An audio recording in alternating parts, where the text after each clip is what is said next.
This is another episode about building the Volgatti, Volga plus Bugatti. Yes, that's right, we decided to combine an old 21st Volga with a Bugatti Chiron. Enjoy watching. So, in the previous episodes, we finished working on the door opening, put on the door trim that matches the Volga's body panel, and attached the door handle with 2 screws. In the end, we were satisfied with everything, which means we can now secure everything properly. In order for the fiberglass door trim to fit securely and firmly, we need to modify the upper part of the Ford door. Using a simple tool and a Chelyabinsk marker, we make a panel like this, weld it into place, and then move on to the handle. Everything here is clear and straightforward.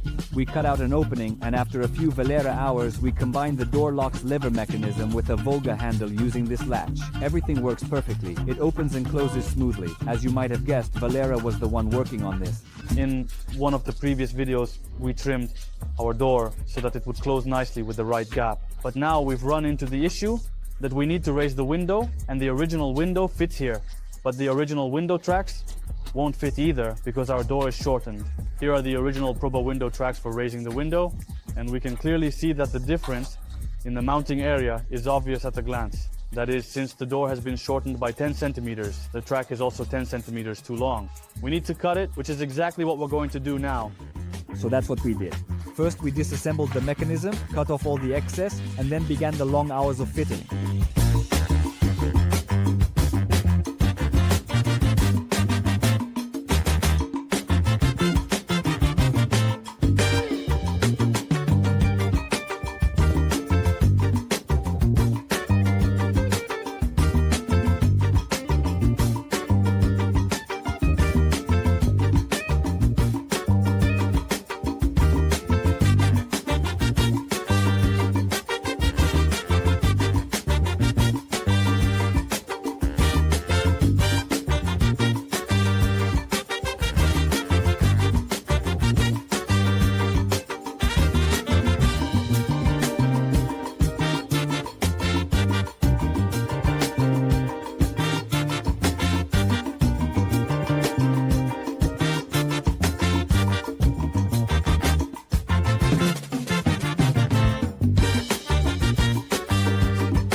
In short, we adjusted the window regulator guides to the size we needed. Now, the next step is to make templates for our future glass, since the original glass doesn't fit our door opening, and we need to make new glass. So, let's get started on making the templates. First of all, we decided to make the template for the future glass out of acrylic and then later send this sample to the factory to have proper glass made.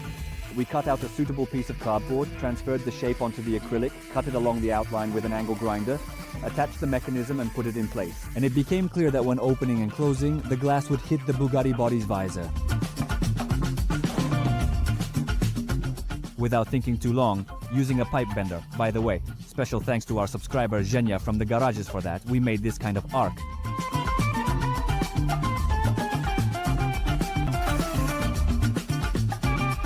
As a result, we now have a stopper. The glass will rest against it in the future. Now all that's left is to make the proper templates.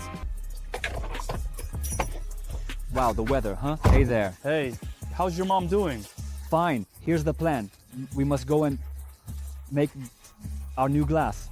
Well, not exactly the glass itself, but templates for our new glass. For the Volgatti door, the one we cut out before, remember? So let's go. Let's not waste time. Let's go.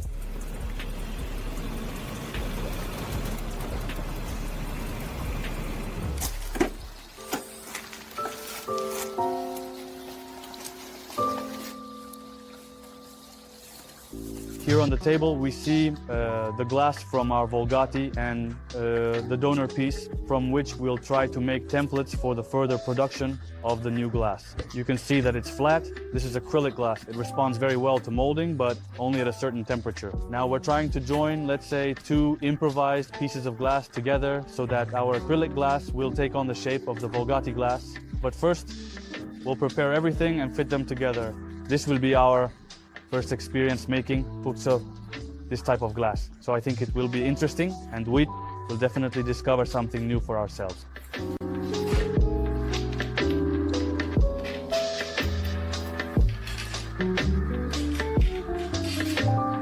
So we put together this simple setup to figure out what the radius is of the original glass, let's say from the donor and the glass that needs to take on the same shape. And now we're going to try to give it the same shape as the original glass by heating it. We're going to heat all of this in the oven. So let's head to the oven. Here it is, our little marvel of engineering thought. This is our makeshift roasting chamber. It's in here that will be heating our sandwich. All that's left is to set it up properly, and then we'll start heating.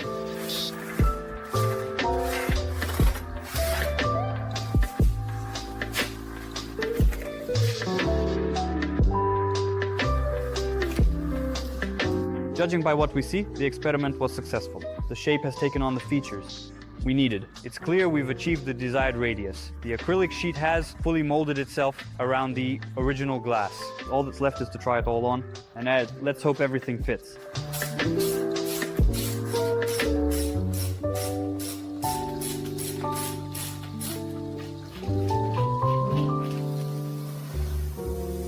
Meanwhile, while Valera was on his way and hoping everything would fit, Andriuka got to work on the front end. As I mentioned earlier, we're going to cover the front fenders and the hood with kilograms of filler, perfect the shape, make a mold from them, and then produce fiberglass copies.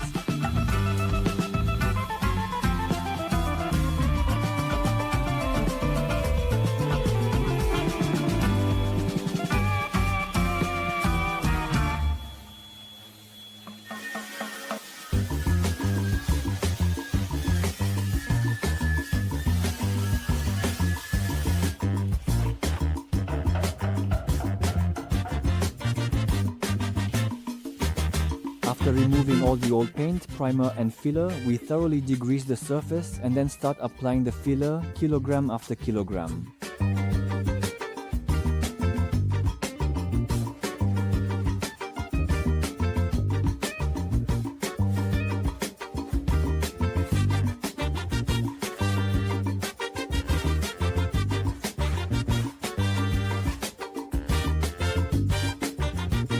So why are we doing this? The thing is, even from the factory, the Volga's body panels often weren't perfectly straight, not to mention the effects of 60 years of use. And on top of that, we've significantly changed the shape. Even though the fender will ultimately be brought to perfection, it's still not suitable because all the proper techniques have been violated here. And such a large amount of filler will definitely make itself known. That's exactly why we're going to make these parts out of fiberglass, just like we did with the rear section of the Bugatti. When shaping the fender, don't forget to periodically check how the attached components will fit. You need to pay a lot of attention to the fitting process. By the way, it's convenient to apply the filler right on the spot. We tape off the headlight with masking tape and apply the filler directly over it. That way we'll immediately have a reference point, a guide for how much more filler we need to add to this sculpture.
When our putty has set, we don't rush to sand it because the putty needs to dry completely. All the binding component, which smells so strong and foul, must fully evaporate. And that's it, because wet putty clogs up the sandpaper, wears it out quickly, and is also hard to sand properly. We always sand it with a guide coat.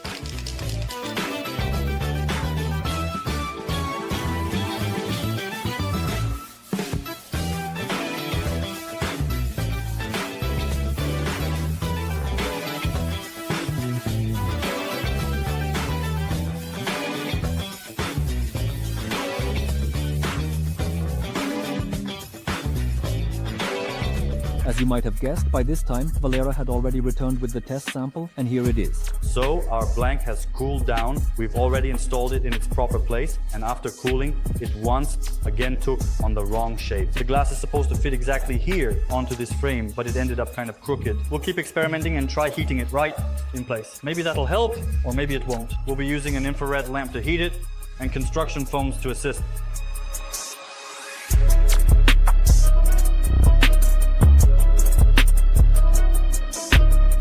So our experiment with the glass didn't work out, but the task still stands and we have to keep going. See that scrap metal? We're going to have to use it to make something like a mold, which we'll then use to create our improvised glass from fiberglass mat. Let's go.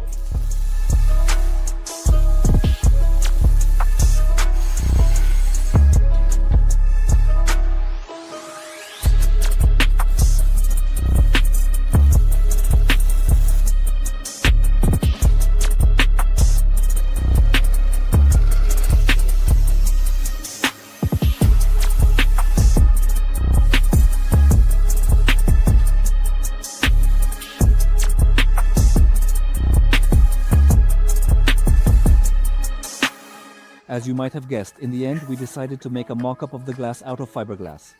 First we made a base from the window regulator guides. The next step was to lay a thin sheet of metal over this frame, which completely followed the curve of the rails. We removed the old paint using acetone, covered the surface with tape, and started layering fiberglass mat on top of it, one layer at a time.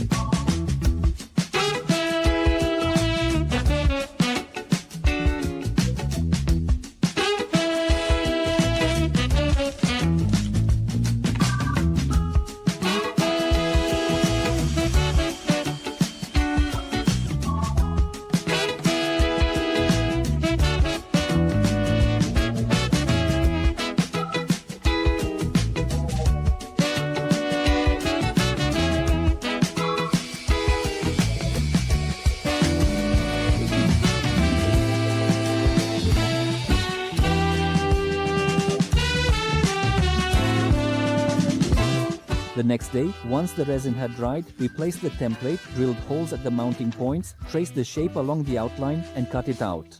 And finally, we attached the mechanism and for now, fit the not yet glass window onto the car. Colleague, the floor is yours. As a result, this is the kind of glass we ended up with. Well, supposedly glass, but we'll probably use this template to actually make it. We make mistakes 10 times over, but we keep trying to invent something. Maybe something will work out. In the end, everything turned out fine. With this template, you can confidently order a real glass window, which is exactly what I did. So, in the previous episodes, we finished shaping the rear bumper, and now we need to make a mold from it and later produce a full-fledged bumper. This part is simple, and we've shown this process more than once. So, just briefly. First, we thoroughly coat the foam bumper with wax. The next step is to prepare the gel coat. This is the compound for the first layer, kind of like a primer. We specifically and carefully mix white and black compounds, so that we can see how well everything is blended. And once everything is well mixed, we apply it to the model with a brush.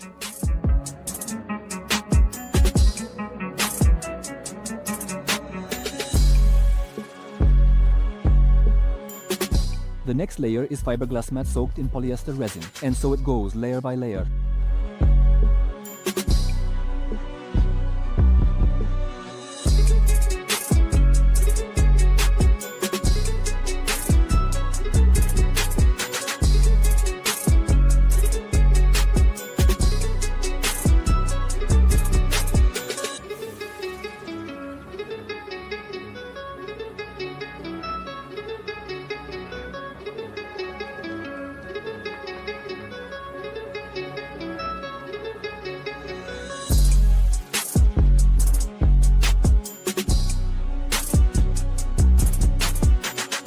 this is what the preliminary stage of our bumper looks like. This will just be the mold, yeah? Which will later allow us to make the finished bumper. I don't even know how much fiberglass mat went into this, but as for the resin, I can tell you for sure 20 liters of resin were used here. Let me tell you, that's quite a lot. Will 3 layers of fiberglass mat be enough? Of course. So I think 3 layers should be enough, but that's not the issue. The real question is, how do we remove this mold now? When the resin sets, it kind of hugs and shrinks in size, compressing the foam board that's underneath the fiberglass mat. I have no idea how this is going to work out. Basically, we'll probably have to break it, so just watch and see what happens. And I'm off to go suffer.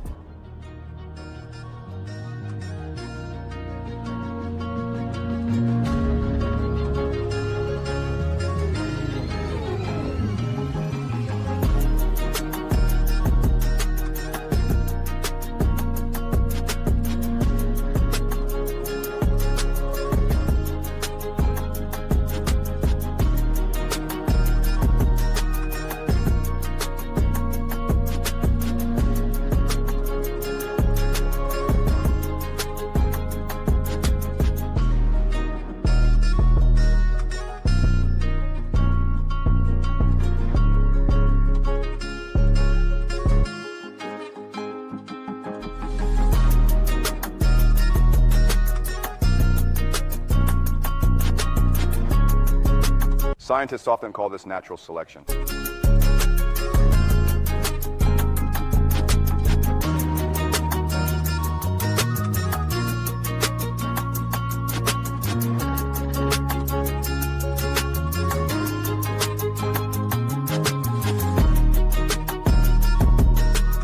In the end, after 5 hours of tears and suffering, Valera, we have this pile of trash and a freed mold. Meanwhile, in our workshop, it's a new chapter, new projects, a new big workshop, and of course, a major move. By the way, those who follow our Telegram channel have already seen the new workshop from the inside a long time ago. And by the time this video is released, we've already completed the move. Given the format, it's easiest to show all this on Telegram. The link is in the description. Thanks for watching, and may your acts be kind.